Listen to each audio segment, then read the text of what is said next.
Hey everybody, welcome back to another episode of Tanner's Favorite Things. I'm Tanner Knight, and today we have another guitar from the Gregg collection. This is the Kramer Pacer Imperial from 1986 that we took a look at just a little bit ago. So if you haven't caught the first video in this series where I tease all of the guitars from the Gregg series, you can check that out in the description below, as well as the very first single guitar that I deep dove into, which was the Epiphone Pro. So those will both be linked below, but this is the next in line to be talked about. Again, a Kramer Pacer Imperial. Now the Kramer Pacer is a pretty ubiquitous guitar throughout their entire range. And if you're not familiar with Kramer guitars, they're a US guitar company that took advantage of overseas manufacturing and actually partnered with a very famous guitar company you may know, ESP, to build certain aspects of their guitars like the body, I believe the necks as well. And they would sometimes finish an entire guitar and brand it Kramer even though it was made in the ESP factory. Sometimes, as is the case with the Pacer model, they would send the parts pretty much unfinished to the US, to the Kramer factory, where they would be finished there and become part of the American series, which it doesn't mean they were manufactured in America, but they were assembled and this guitar was finished in the United States. So it's kind of a bizarre distinction. Not very many companies do this or have this kind of lineage, in that most of them have manufacturing capabilities of their own, like Gibson, Fender, PRS, and they make them all in-house. And if they do an overseas type of build, it's usually just having a company overseas in Indonesia or China build the entire thing and just put their name on it. But Kramer kind of did both. Before we talk about this specific guitar and kind of the features it has, let's talk about the black markings on this thing. We've got some signatures. And just in case you didn't watch the previous video, this one right here is Ritchie Sambora, and I wasn't sure about this one, but it is in fact Tico Torres, the drummer for John Bon Jovi. There is a Bon Jovi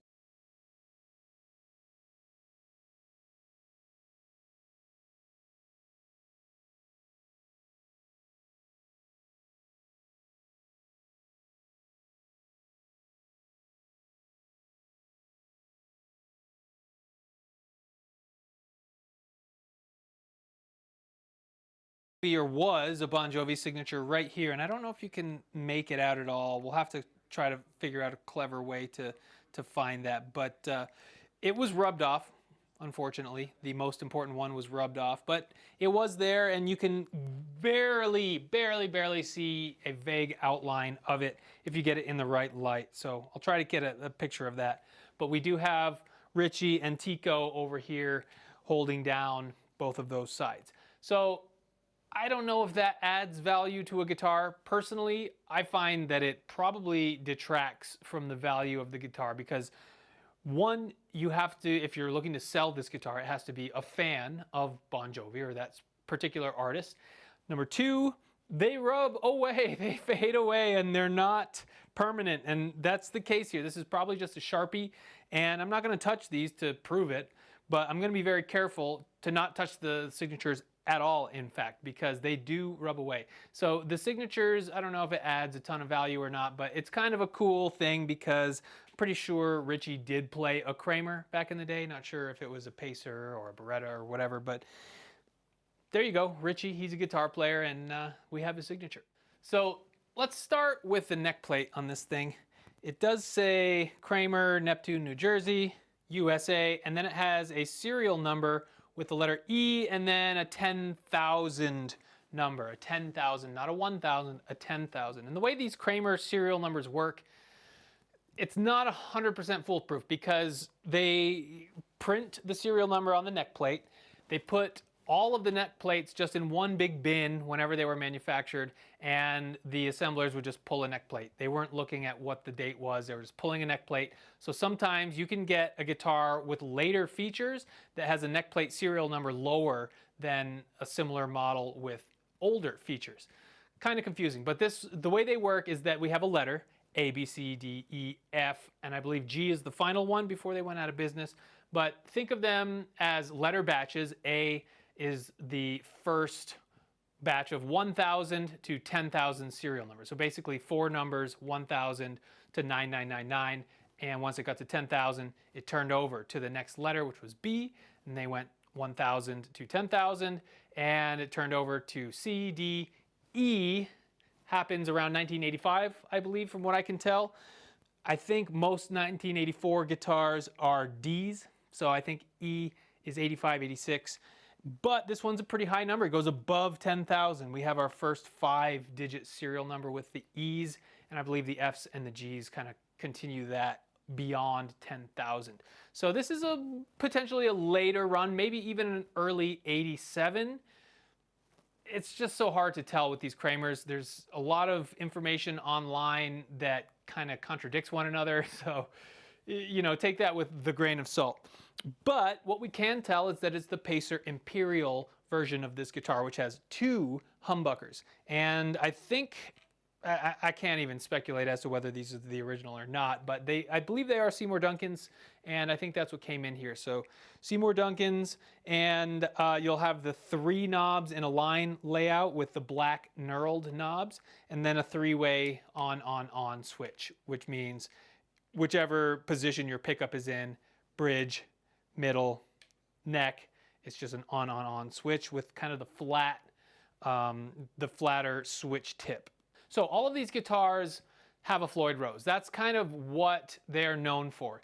These are super stratty type guitars. This one obviously has 2 humbuckers, so it's not entirely super Strat-esque, but it's definitely Strat-esque in the shape with the longer horn and the shorter horn on the bottom, the comfort cutaways, the tremolo with the backplate all routed out. So very Strat-like in spirit, but we do have the 2 humbuckers in the Imperial version of the Pacer. There's a ton of different Pacer models. We're not going to get into all of them, but there's some with a single humbucker, some with HSS, some with a humbucker and just a single coil.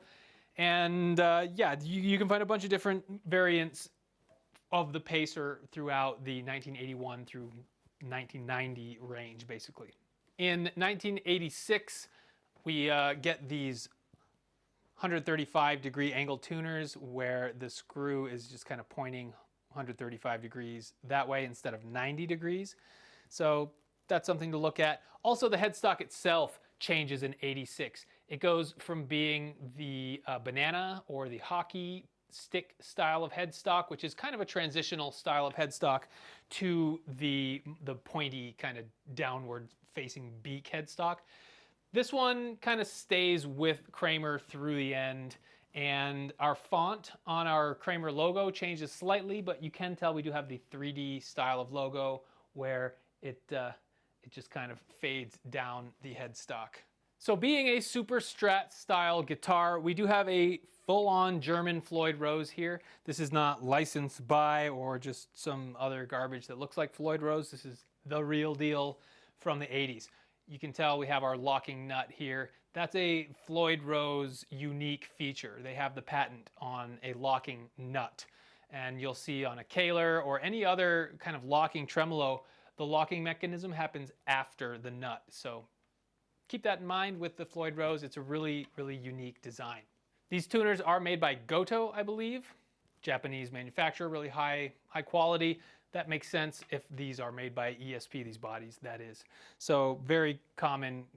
The tone woods that we have, I believe, are poplar. Again, this is one of those specs where it's difficult to really nail down what Kramer was using for tone woods because they had a pretty tumultuous history as a guitar manufacturer. They were making model changes in between years and never printing all of the specs on catalogs. It was just kind of a wild, wild west, trying to get out as many guitars as possible in the 80s. And, you know, that has its positives in that a lot of rare guitars came out of Kramer in this period just because they switched it up shortly after that.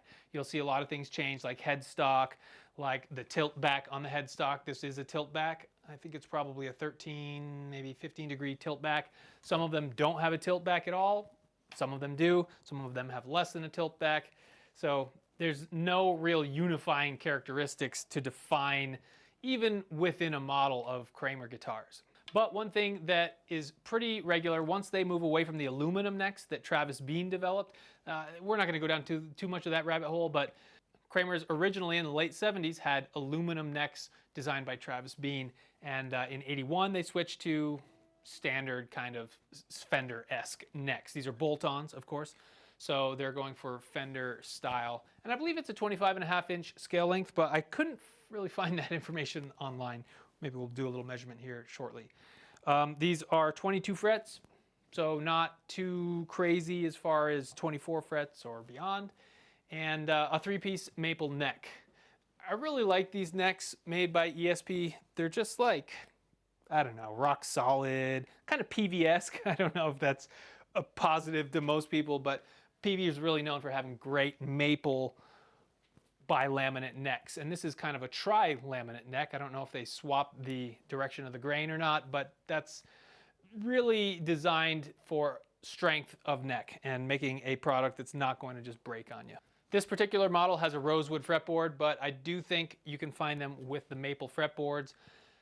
I couldn't find specifically if they are maple slab necks or if they actually have a separate fretboard on them. I would imagine they do just for truss rod purposes, but maple, rosewood, this one's a rosewood. Pretty standard tone woods. Another feature that you'll notice with Pacers specifically, some of them have a bit blockier, squared off edges. This one's really rounded and has a very nicely smoothed off Strat-like feel. It's not too blocky, it's not too rounded. It's very similar to a Fender in its design in that regard, but you can find them with a little more blocky construction. I believe that's later in the run, the 87s, 88s, but again, one of those anomalies from the Kramer lines of guitars. Okay, I've got this guitar plugged right into my 5150 head, which is plugged into this orange 2x12 PPC 2x12 cabinet with 2 creamback speakers. This is one of my favorite amp and cabinet combinations, and that's what we're going to be rocking today. So let's go ahead and hear this thing through the lead channel of the 5150.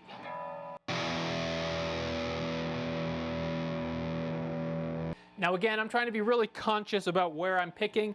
I don't want to pick anywhere right here so that Ritchie stays nice and bold and Tico doesn't get rubbed away. So I think I've got a nice place right here. I'm going to try to anchor my arm as best as I can.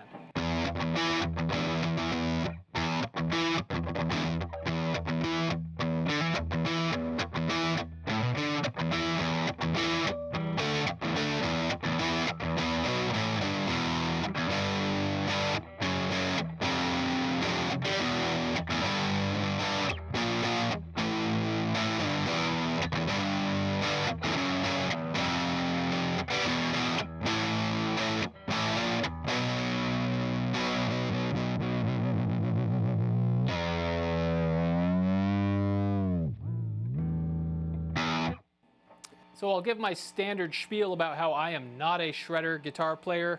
I really admire the folks who can sit down and really do all that dealy stuff, but for me, I think of the guitar much more as a component of a larger whole of a larger context, a band.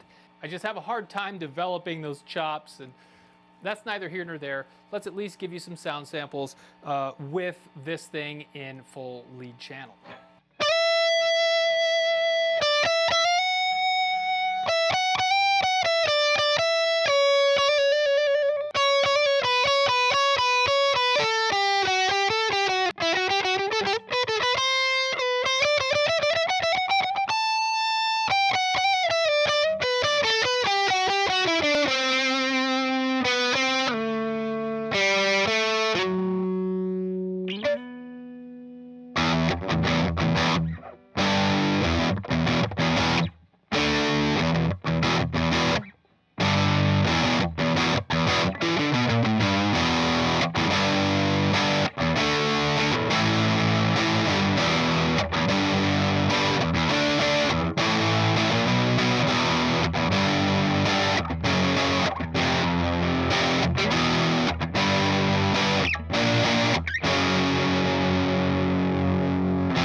One of the great things about the Floyd Rose that I personally just don't take advantage of enough of is the fact that you can do this.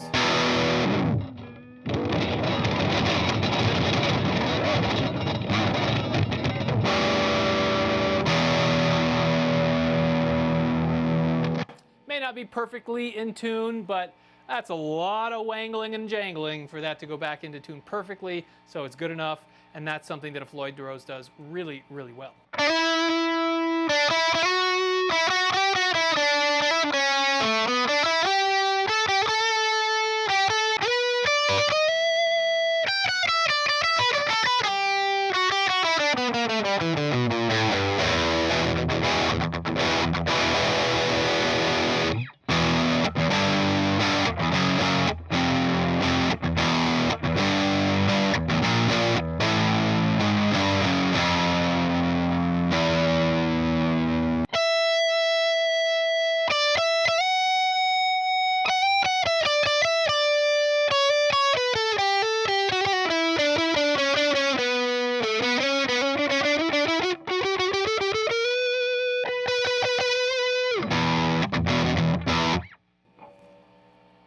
Sounds real good. Here's the middle just for kids.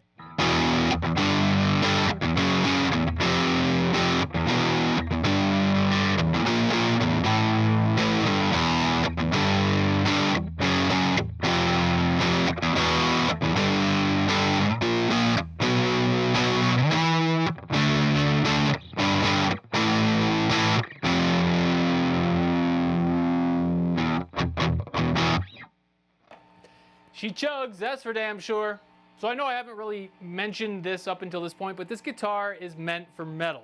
And it obviously does cleans. We'll get to that in a second here. But if you're looking at this guitar, chances are you're going to be in the high gain territory most of the time, if not 100% of the time. And they do make Kramers today. And I mean they is Gibson, because Gibson purchased the Kramer brand in, I don't know, maybe 2015, I want to say.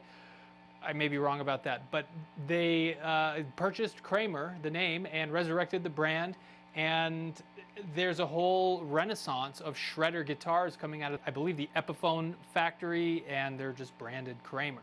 So that's kind of the new revived Kramer. You can get this exact Pacer. They're overseas made guitars, but they have Gibson's name attached to them, if not tangentially. So that's what you're looking at today for Kramer guitars. They still exist, but if you want the real deal, chances are you're going to be playing some gnarly gain music. Just for kicks, let's go ahead and hear the clean channel on this guitar, and yeah, that should give you a pretty good idea of what it's capable of.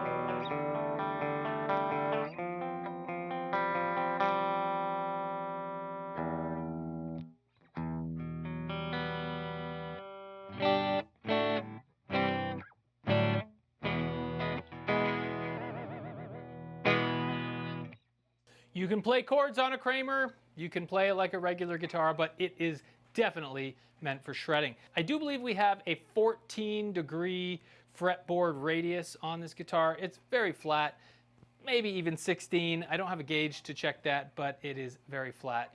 So it does have that in mind.